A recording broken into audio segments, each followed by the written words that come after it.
Back to Aiyuk, because Rob in the city wants to talk about Brandon Aiyuk, and then we'll go to a rap sheet cut. Yeah, Rob report out Brandon Aiyuk. Rob in the city, what's happening?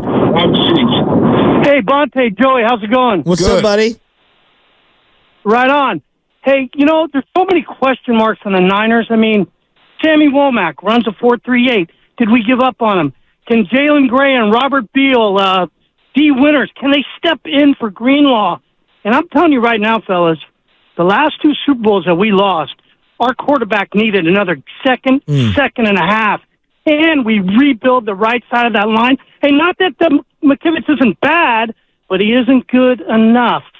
And, and same with Burford. And I don't know, I'm worried about that. But, hey, listen, when you listen, the Niners knew they were going to sign Bosa. They knew they were going to sign Debo. As far as I'm concerned, not really trying to ruin their career, but if you don't sign them and they don't get the reps, you could. All the time guys get hurt when they don't go to training camp. They had better sign Aiyuk before camp. They have to do it, and they know they're going to do it. Don't fool around. Let's get it done. Yeah. All right, fellas, I'll see you. Good call. I'm with you on Brandon Aiyuk. They have to find a way to keep him.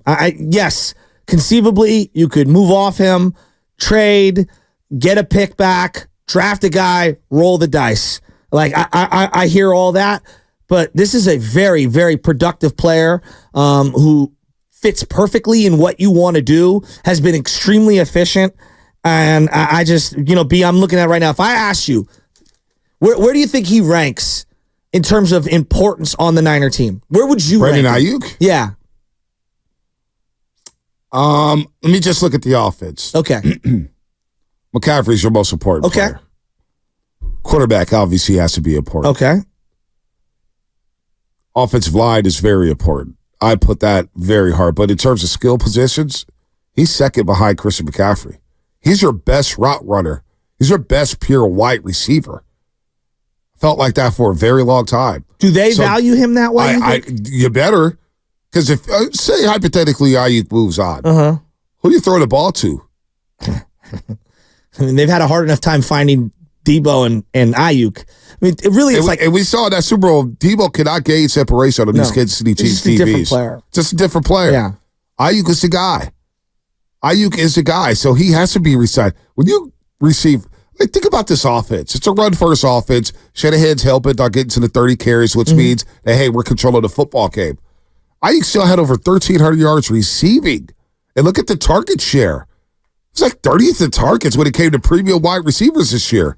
I mean, it's really fascinating. So I need Brandon Aiyuk. I'm not, like, we think about wide receivers and how long it takes them to acclimate to the NFL game. Now, you get your Justin Jeffersons, you get your Jamar Chases, you get your T. Higgins, you get your CeeDee Lambs. But Aiyuk, it took a while. So if you take that chance with Aiyuk moving on and you trade him and you draft another young wide receiver, they always say, what do they say about Shanahan's system? It's sophisticated. It takes a while to learn. Receivers got to block. A young rookie played in this offense after coming from a spread offense or being in college seeing 101. All of a sudden, you got to run block left and right, and you got to run routes, and Shanahan's hard on wide receiver. I don't want to go through that again. I'm sure Brock Purdy doesn't want to go through that again. It's probably his most trusted downfield target on this football team. If John Lynch is saying we want to build around Brock Purdy, then why would you get rid of your best wide receiver? So I'm glad you bring up T. Higgins because I have him listed here. He's 4 years in, like Aiyuk. You don't have the fifth-year option on T. Higgins like you do Brandon Aiyuk. He's a second-round pick, right? Yes. And if you just look, raw data, okay? Aiyuk's played in more games. He's had more catches, more yards, and more touchdowns. Brandon Aiyuk has. With less targets. Wow. So, and I think T. Higgins is an excellent player. I would want a T. Higgins on my team. This is not me ripping T. Higgins. I'm just saying, he's played in more games. He's been more efficient and more productive. Wow. Right? And I think the world of Aiyuk. If you look at Spotrac, they do different, breakdowns on the salaries and whatnot. $24 million is kind of the range, 4-year deal for Aiyuk. To me, that's the cost of doing business for a high-end wide receiver. That's what it costs. Amari Cooper's making $20 million. I'd rather have Aiyuk. Good. And I'm with you. Look at this. Number 2 in yards per catch, Brandon Aiyuk. Now, George Pickens was number 1, 18.1. Brandon Aiyuk, 17.9 yards per catch. On a run-first team. Where he's not the clear-cut number 1 option. 1,342 yards receiving. Brandon Aiyuk. That was 7th in the league, 7th in the entire NFL in terms of yards, right? And then you look down at targets. Brandon Aiyuk, in terms of targets, I had to scroll all the way down here to number 36. He was 36th in targets. He had 105 targets. That's number 36 on this list, Shasky, in terms of all eligible wide receivers. So to get that type of production on that few opportunities, on those type of opportunities, which is fewer than 35 other wide receivers, I got to keep the guy. So let's play the. I think we both agree. Right. Keep him. Right. You both. Right. Let me play the other side of the coin here, and let's break this down. If you were to trade him, they did this with Javon Kinlaw, and it did not work out. Right. They drafted Javon Kinlaw after trading away DeForest Buckner, and it was a miss. Right. We can all agree, right? A miss. Now, most people are going to point to the Minnesota Vikings situation. You trade Stephon Diggs, you draft Justin Jefferson, and you hit, pay dirt. That's really hard. It is. That's really hard. This is last year, okay? Puka Nacua had monster year for rookies, right? Rashee Rice was a second-round pick. Tank Dell, Jordan Addison, Zay Flowers. Monster year from a lot of those guys.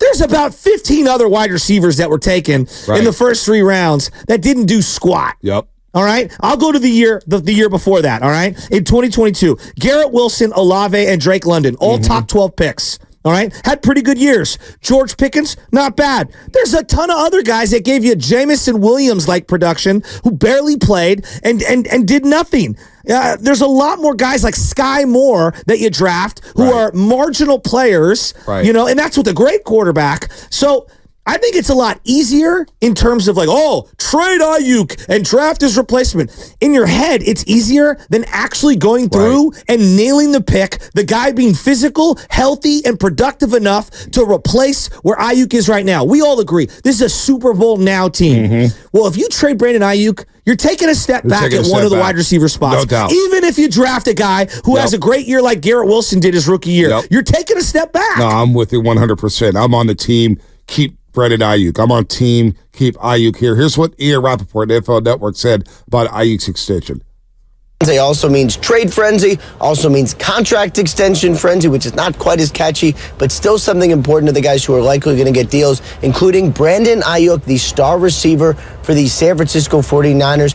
He kind of raised some eyebrows, I would say, a little bit at the end of the season, leaving his future open with the team. My understanding is, obviously, there are teams who would like to trade for the very, very talented young receiver. The 49ers firmly believe he is in their plans. I would expect them to get to work on a new deal for him probably after free agency.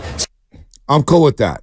Just get the deal done. Yes. I'm not one. I'm never a believer of, hey, let's give up a good player to try to draft his replay. Like the whole DeForest Buckner deal. I think a lot of people look at Eric Armstead as a byproduct of that deal in terms of, gosh, you really gave up Buckner and then you drafted his replacement right away. It doesn't look good. It kind of put Javon Kinlaw in the bad spot. You gave him his jersey number right away. It's like, you're trying to make us feel good about DeForest Buckner. Kinlaw, look, injuries have hurt him.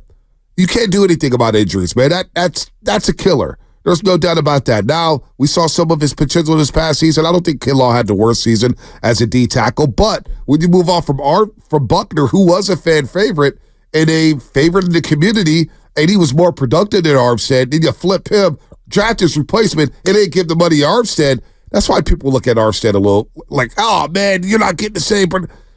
Two different players. But Aiyuk, you do that, and now you got to groom another wide receiver in this offense.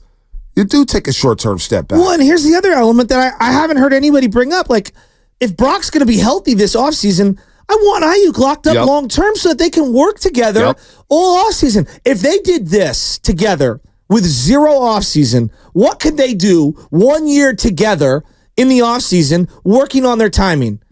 Right? Couldn't the relationship get better? Right. You would think so. So to me, I understand wanting to play the stock market in terms of the draft and, hey, get a cheaper player and blah, blah, blah. dude, when you draft a guy in the first round and he plays as well as Aiyuk has played, you should want to extend that guy. That's good business. He's been a good player for you. I want to keep him. And then the other thing that I keep seeing is like, well, trade Kittle, trade Debo. Okay, you trade Kittle, it's $18 million in dead cap. Right. You trade Debo, it's $26 million in dead cap. This is a Super Bowl team. I don't need $26 million or $18 million of wasted money. I want all my weapons. Yep. I want all my players. You know what I want? A second tight end drafted. A good one. That's what I want to go alongside of George Kittle. But want that for a long time. Right? A long time. I just don't understand this whole like shed this guy, shed that guy. I'm not trying to trade anybody, but Aiyuk's not a guy I would trade, nor would I explore a trade. If there's anybody who, like the Niners may have to make some moves here, because we heard from Michael Silver in the San Francisco Chronicle, hey, the Niners are going to be aggressive this offseason. Well, what does that mean? Does that mean trading players off your roster? Does that mean moving up in the draft? I don't know what aggressive means in terms of that standpoint. What are they going to do here? Are they going to tinker with the offense here? I don't know. I wouldn't do anything. The offense just averaged damn near 30 points a game. The offense is fine. You need to work on the defense and get some more pass rush. And you need to bolster the offensive line. Yep, you know, like you finally have draft picks this year. Use those draft picks to bolster the offensive line. Yep. To me, if there were quote unquote cap casualties or guys that you might move off, it would be someone off the defense, not off the offense. Right. I would tinker with the defense before I started messing around with the offense. That's just me.